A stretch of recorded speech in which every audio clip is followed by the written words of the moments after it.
नमस्कार सेवक बांधवांनो, आज आपण चर्चा करूया. बाबांनी म्हटलं होतं आणि मंडळाचा जो सिम्बॉल आहे त्याच्यावर सुद्धा लिहून आहे, ध्येय मानव मंदिर सजाना. ध्येय मानव मंदिर सजाना. बाबांनीही म्हटलं आहे की ध्येय मानव मंदिर सजाना. आणि परमपूज्य परमात्मा एक सेवक मंडळ नागपूर चा लोगो आहे त्यावरही लिहिलेला आहे ध्येय मानव मंदिर सजाना. तर खरंच आपलं मानवाचं ध्येय सजलं आहे का, यावर आपण आज चर्चा करूया.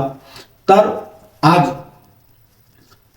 महंत्याचे बाबा जुंदेवजीच्या पुण्याईने आज लाखो कुटुंब या मार्गामध्ये आलेले आहेत आणि सुखमय जीवन जगत आहेत. आता ते सुखमय जीवन जगत आहेत म्हणून खरंच त्यांचा मानव मंदिर सजलं आहे का, यावर आपण कधी कधी विचार करूया किंवा विचार करतोय आपण. तर खरंच आपलं मानव मंदिर सजलेलं आहे का, जर मग सजलेलं आहे तर कसं. आज जरी आपण लाखोचे धनी झालेलो असेल, आपल्याकडे लाखो रुपयाची आवक येत असेल किंवा आपण 10 माल्याची बिल्डिंग बांधलो असेल किंवा कारने फिरत असून, पण आपलं ध्येय मानव मंदिर सजलं का, तर यावर जर आपण बोलायला गेलो तर खरंच विचार करण्यासारखी गोष्ट आहे. आज आपण एका बाजूला चर्चा करतो की या मार्गात आपण गेलो आणि दुसऱ्या बाजूला एकामेकाच्या टांग खिचत आहोत, एकामेकावर टीका टिप्पणी करत आहोत. तर खरंच आपण या मार्गात गेलो का. आणि जेव्हा चर्चा आली किंवा बोलण्याची वेळ आली तर आपण एक बोलूया की आज आपल्या मंडळाअंतर्गत कितीतरी कार्यक्रम होत आहेत.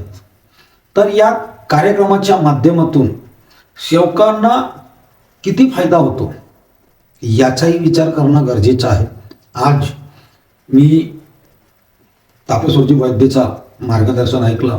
खरंच काहीतरी या युवा पिढीसाठी किंवा शिक्षण घेणाऱ्या मुलांसाठी योग्य असं मार्गदर्शन तापेश्वरजी वैद्य मंडळाचे संचालक साहेब यांनी केलेलं आहे.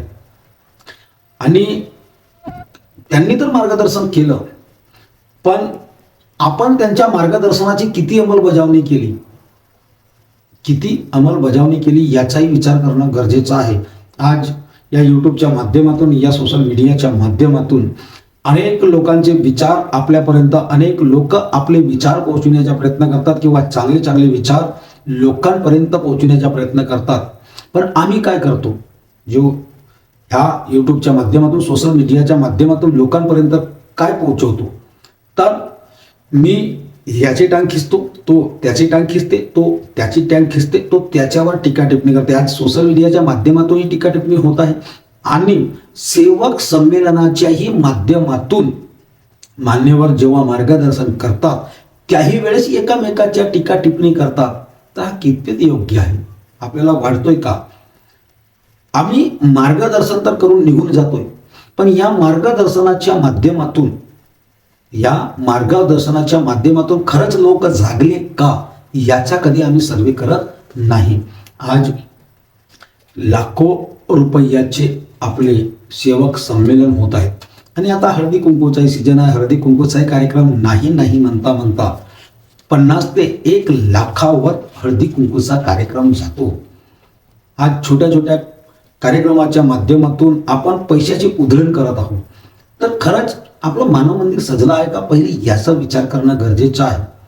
आज अनेक प्रकारचे या संमेलनाच्या माध्यमातून, या सामूहिक एकतेच्या हवन कार्यातून अनेक मार्गदर्शने होतात. पण मानव मंदिर सजविण्यासाठी नेमकं काय करावं लागेल, सेवकांनी कसं वागावं लागेल, कसं राहावं लागेल, या संसारात चालताना त्यांनी आपल्या प्रपंचाला घेऊन कसं चालावं यावर सुद्धा मार्गदर्शन करणं गरजेचं आहे. आज आमच्यासारख्या माणसाने सांगितलं तर कुणी विश्वास करणार नाही. पण तुमच्याकडे मान आहे, तुमच्याकडे सन्मान आहे, तुमच्याकडे मंच आहे, तुमच्याकडे माईक आहे, सर्व गोष्टी तुम्हाकडे आहेत. तर आपण लोकांना जिम्मेदारी मिळालेली आहे, तुमच्याकडे जिम्मेदारी आहे, तुमच्याकडे या गोष्टीसाठी परिपूर्ण काय म्हणतात त्याला शक्ती आहे. तर या शक्तीच्या माध्यमातून, या पॉवरच्या माध्यमातून सेवकांना आपण जागवायला पाहिजे. तर आम्ही काय करत आहोत, तर त्याने काय केलं, याने काय केलं, त्याने तसं केलं, याने असं केलं, आणि आमच्यासारखे माणूस काय काम करतात, त्या व्हिडिओला हायलाईट करण्याचे काम करतो आम्ही. तर आम्हाला एकामेकावर टीका टिप्पणी करायची नाही आहे. तर आम्हाला या महान त्यागी बाबा जुमदेवजीने जी शिकवण दिली आहे, त्या शिकवणीला सेवकांपर्यंत पोहोचवायचं आहे. तर शिकवण तर आम्ही पोहोचवतो, पण या शिकवणीच्या माध्यमातून ध्येय मानव मंदिर सजाना, हा मानवाचा मंदिर कसा सजेल, कोण्या प्रकारे सजेल, हा आमचं सांगणं काम आहे. तर आम्ही तसं करत नाही. आम्ही उलट काय करतोय, यापूर्वी सांगितलं, याची टांग खिच्चा, त्याच्यावर टिप्पणी करा, त्याला असं केलं, त्याला तसं केलं, हे अजिबात नाही. आम्हाला मानव मंदिर सजवायचं आहे. बरोबर आहे, नागपूरचा मानव मंदिर सजविण्याकरिता तर या संमेलनाच्या माध्यमातून आपण सेवकांपर्यंत पोहोचवताच योजना. पण खरंच हा सेवकाचा मानव मंदिर सजलेला आहे का, हा जो मानव आहे हा मानव सजला आहे का, त्याला कोणत्या प्रकारे सजवायचं आहे, हे आपलं काम आहे, सांगणं आपलं काम आहे. तर मार्गदर्शन जेव्हा होतात, जेव्हा इतके रुपये मिळून, इतके रुपये खर्च करून जर आम्हाला त्याची जर आपण बेरीज केली ना, आउटपुट पूर्ण शून्य निघत आहे. म्हणून मानव मंदिर सजविण्यासाठी काय करता येईल, हा मानवाचा मंदिर, तो तर मानव मंदिर सजविण्यासाठी रुपयाने सजवून जाईल, पैशाने तो मानव मंदिर सजेल. पण हा जो मानव मंदिर आहे, हा सेवकाचा जो मानव मंदिर आहे, हा कसा सजेल याच्यावर विशेष लक्ष देणं गरजेचं आहे. आणि राहिलेली गोष्ट जाता जाता एक बोलतोय, धर्म हा मानव धर्म कसा टिकून राहील, या मानव धर्माचा कसा प्रकाश दुसऱ्यांपर्यंत पोहोचेल याच्यावरही लक्ष देणं गरजेचं आहे. हा धर्म आम्हाला धर्मनीतीने चालायचा आहे, राजनीतीने नाही. आम्हाला राजनीती करायची नाही, राजनीती करायची नाही, तर आम्हाला धर्मनीती करायची आहे. आणि या मानवाला धर्माची नीती शिकवणे गरजेचं आहे, राजनीती शिकवणे गरजेचा नाही. या मानवाला शिकवण शिकवणे गरजेचं आहे, राजकारणी डावपेच नाही. आणि राजकारणी डावपेच जो करेल, ही दैवी शक्ती जागृत आहे. आणि आम्ही जेव्हा बैठकीत त्या माणसावर म्हणतोय की दैवी शक्ती जागृत आहे, त्या दैवी शक्तीला आम्ही एकतेने प्रणाम करू. तर त्या दैवी शक्तीचा विचार आणि भान ठेवून हे कार्यक्रम आपण या कार्यक्रमामध्ये बोलावं, कारण त्या ठिकाणी दैवी शक्ती जागृत असते. आणि ध्येय मानव मंदिर सजाणं, तर सेवक बांधवांनो, आम्हाला हा मानव मंदिर सजवायचा आहे चांगल्या विचाराने निरोगी राहून, शिक्षण घेऊन.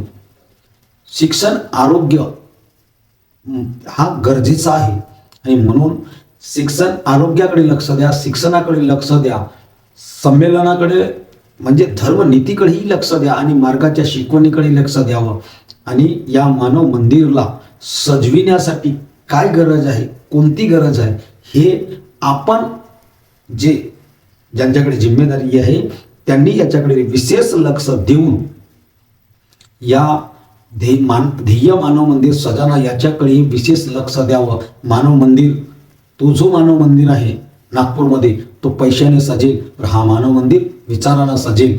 आणि याला निरोगी कसं ठेवता येईल, सुशिक्षित कसं करता येईल, याला आर्थिकदृष्ट्या बळकट कसा करता येईल, मानसिक विचाराने कसं बळकट करता येईल, याच्याकडे पण सुद्धा आपण विशेष लक्ष द्यावं. आणि सर्व सेवकांनी सुद्धा विशेष लक्ष देऊन या मानव मंदिराला सजवावं. इतकंच बोलतोय. सर्वांना माझा नमस्कार.